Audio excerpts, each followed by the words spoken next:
Stop wasting your life. It's a harsh phrase, isn't it? But what if I told you the feeling of wasting your life isn't about laziness or a lack of ambition? What if it's a signal that the life you're living isn't actually yours? This is the story of Alex, a man who had everything society tells you to want, and how he discovered the brutal truth about motivation that no one ever talks about. Alex's alarm blared at 5:30 a.m., just like it did every weekday. He'd silence it, swing his legs over the side of the bed, and stare at the framed poster on his wall. It showed a mountain climber on a summit, with the word success printed in bold letters. He'd bought it in college, believing it was the key. He followed the script perfectly.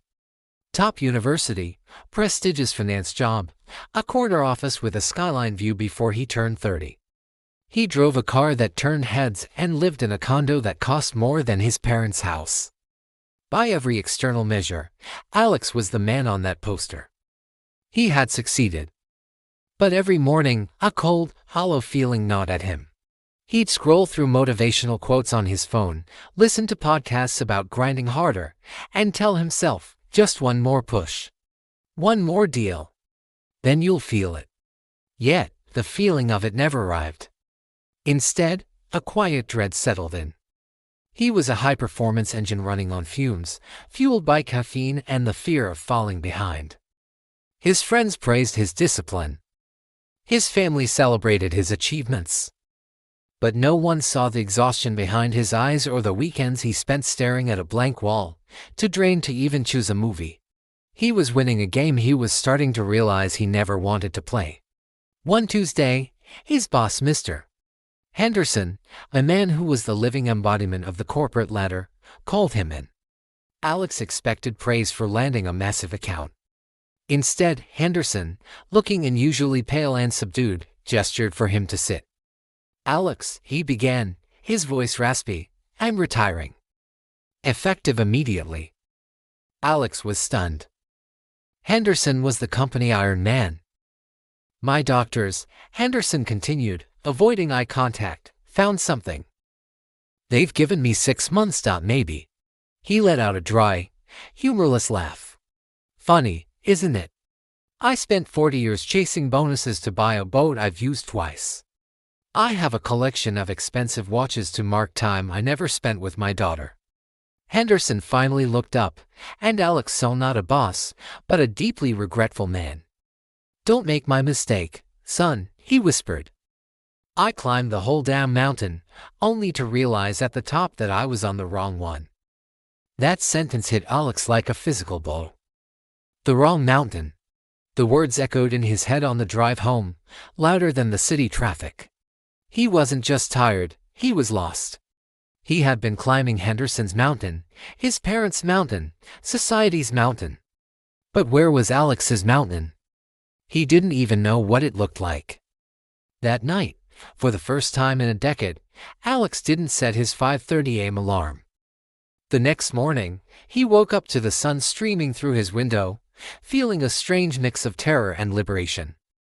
He called in sick, something he'd never done. He walked out of his pristine condo, leaving his phone behind, and just started walking. No destination, no goal, no metric of success. He ended up in an old part of the city he hadn't visited in years. He passed a small, dusty workshop with a sign that read, "Cardenas and Son, Custom Woodworking."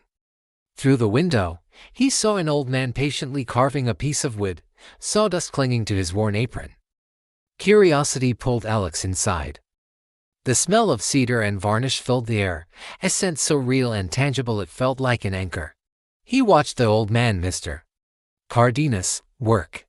His hands, though wrinkled, moved with a purpose and grace Alex had never seen in a boardroom. There was no rush, no frantic energy. There was only a quiet, focused joy. "Can I help you?" the old man asked, not looking up. "No, I was just watching," Alex stammered. "It's beautiful, Mr. Cardenas smiled. "It's a table leg." "But yes, the wood is beautiful." Alex stayed for hours, asking questions.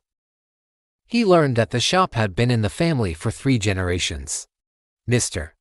Cardenas spoke about the grain of the wood like it was a person's character, about the way a joint had to fit perfectly not just for strength, but for honesty. He wasn't building furniture, he was giving a tree a second life. There was no talk of scaling the business, of maximizing profit, of beating the competition. His motivation wasn't external, it was internal. It came from the act itself. The love of the craft. As Alex left the shop that evening, the world looked different. The sleek, glass towers of his downtown office now seemed cold and sterile. The success poster in his apartment felt like a lie. For years, he'd been searching for a reason to get up in the morning, a why that would justify the grind. He thought motivation was a thunderbolt, a grand passion you had to find. But watching Mr. Cardenas, he realized the brutal truth. True, sustainable motivation isn't a why. It's a how. It's not about finding some epic purpose to endure a life you hate. It's about building a life you don't need to escape from in the first place. It's about how you spend your hours. Do they fill you with a quiet satisfaction, or do they drain you, leaving you empty? The grind culture sells you a destination, the summit, the $1 million, the title to make you tolerate a miserable journey. But the journey is all there is. The next Monday, Alex walked into Mr. Henderson's old office, now his, and wrote his resignation letter. His colleagues thought he was having a breakdown. His parents were horrified. "You're throwing it all away," they said. "No," Alex replied, a genuine smile on his face for the first time in years. "I'm finally finding it." He sold the condo and the fancy car. He rented a small apartment and enrolled in a local woodworking class. The first thing he built was a wobbly, uneven birdhouse. It was objectively terrible. But as he held it in his hands, feeling the rough edges and smelling the pine, he felt a surge of pride more powerful than any bonus he had ever received. It was his. He had made it.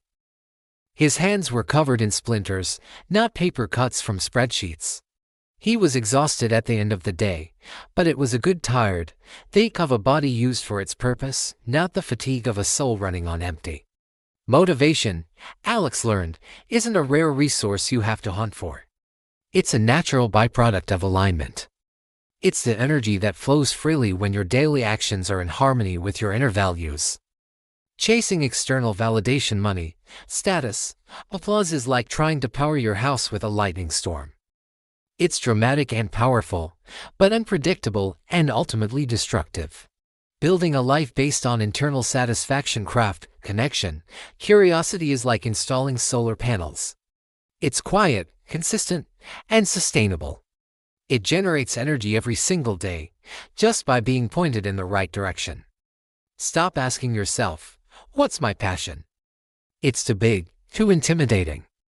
Instead, ask a smaller, more honest question: what am I curious about right now? Follow that curiosity. Not because it will make you rich or famous, but simply because it feels good. Maybe it's learning an instrument, planting a garden, writing a story, or even just mastering the perfect omelet. These small acts of intrinsic joy are the building blocks of a motivated life. They are your how. The feeling of wasting your life is your internal compass screaming that you ray on the wrong mountain. It's a gift. A wake-up call. Don't silence it with more empty motivational slogans. Listen to it. Have the courage to get off the wrong mountain, even if you don't know where the right one is yet. Just start walking. Pay attention to what feels good, what makes you feel present and alive, not what you think you should be doing. The brutal truth is that you can't hack motivation. You can't force it. But you can create the conditions for it to rise naturally, day after day. Stop chasing the feeling of success and start building a life of satisfaction. That's the secret nobody tells you. Thanks for watching.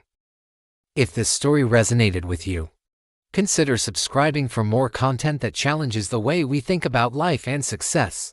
See you in the next one.